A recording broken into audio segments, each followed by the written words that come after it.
بسم اللہ والصلاۃ والسلام علی رسول اللہ صلی اللہ علیہ وسلم۔ سورہ یاسین آیات 1 تا 40 لیے دورہ قرآن کے اس پروگرام میں حاضر خدمت ہیں۔ ارشاد باری تعالیٰ ہے، اعوذ باللہ من الشیطان الرجیم، بسم اللہ الرحمن الرحیم، یاسین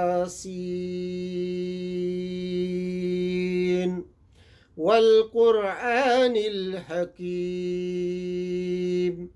إنك لمن المرسلين على صراط مستقيم تنزيل العزيز الرحيم صدق الله العظيم۔ رب اشرح لي صدري ويسر لي امري واحلل عقدة من لساني يفقهوا قولي اللهم ارنا الحق حقا وارزقنا اتباعه وارنا الباطل باطلا وارزقنا اجتنابه آمین یا رب العالمین۔ سورہ یاسین مکی سورہ ہے، سورہ جن کے بعد نازل ہوئی، ترتیب تلاوت میں 36 نمبر اور نزول میں 41 نمبر ہے۔ رسول اللہ صلی اللہ علیہ وسلم نے فرمایا سورہ یاسین قرآن کا دل ہے۔ یہ نسائی اور ابن ماجہ، ابو داؤد 3 حدیث کی کتابوں میں موجود۔ یہ اسی طرح کی تشبیہ ہے جس طرح سورہ فاتحہ کو ام القرآن فرمایا گیا ہے، یعنی کہ اس میں قرآن مجید کی پوری تعلیم کا خلاصہ آ گیا۔ سورہ یاسین کو قرآن کا دھڑکتا ہوا دل اس لیے فرمایا گیا کہ وہ قرآن کی دعوت کو نہایت پرزور طریقے سے پیش کرتی ہے، جس سے جمود ٹوٹتا ہے اور روح میں حرکت پیدا ہوتی ہے۔ نبی کریم صلی اللہ علیہ وسلم نے فرمایا سورہ یاسین اپنے مردوں پر پڑھا کرو، اس سے موت کی سختی ان پر آسان ہوگی۔ ابو داؤد اور ابن ماجہ کی روایت۔ اس کی مصلحت یہ ہے کہ مرتے وقت مسلمان کے ذہن میں نہ صرف یہ تمام اسلامی عقائد تازہ ہو جائیں، بلکہ خصوصیت کے ساتھ اس کے سامنے عالم آخرت کا پورا نقشہ بھی آ جائے، اور وہ جان لے کہ حیات دنیا کی منزل سے گزر کر اب آگے کن منزلوں سے اس کو سابقہ پیش آنے والا ہے۔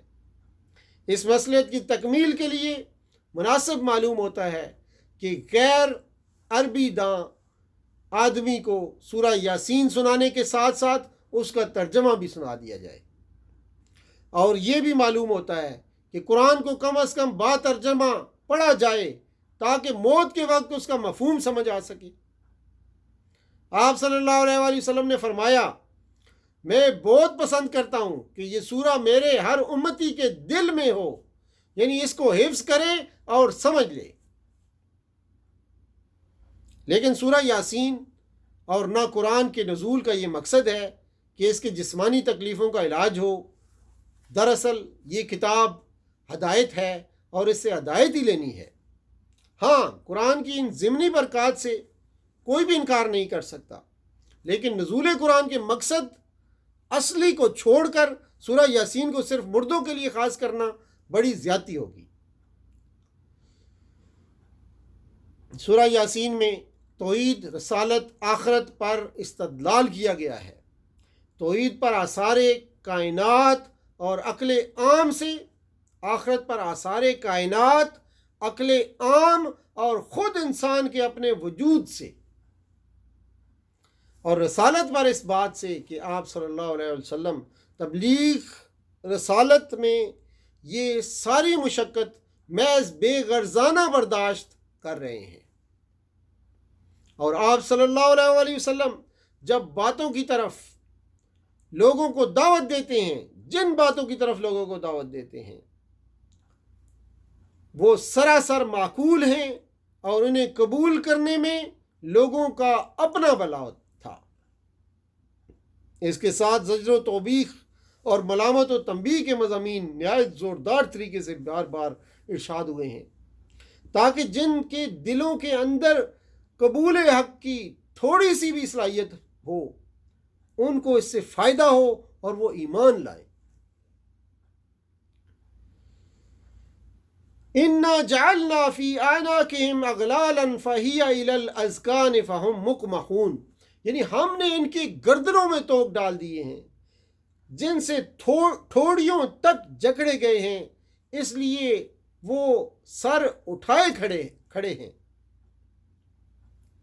فہم مکمخون، اکماخون مصدر سے ہے، مکمخون اس کا واحد ہے۔ ایسے شخص کو کہتے ہیں جو سر اوپر اٹھا لے اور آنکھیں بند کر لے۔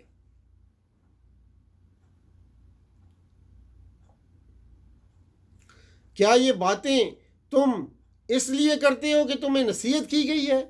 یعنی پھر کیا اتنی بات پر کہ تمہیں اچھی نصیحت اور فہمائش کی، بھلا یہ سمجھایا، بھلا برا سمجھایا، اپنی نحوست ہمارے سر ڈالنے لگے اور قتل کی دھمکیاں دینے لگے؟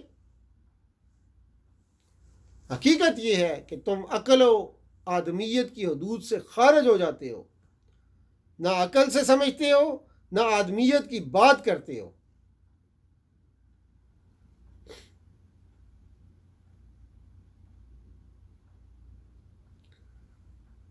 خامدون خمود مصدر سے ہے جس کے معنی ہے آگ کا ٹھنڈا ہو جانا، خاموش اور پرسکون ہونا، اور قوم و خامدون یعنی بجھی ہوئی راکھ کی طرح فنا ہو جانے والے لوگ۔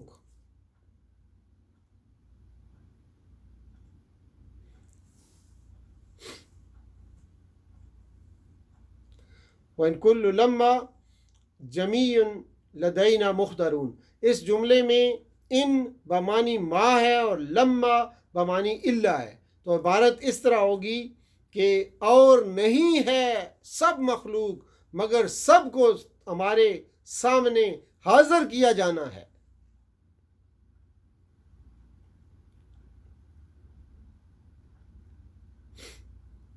تو یہ تھی آج کی چند آیات جس کا مختصر سا پیغام آپ کے سامنے رکھا۔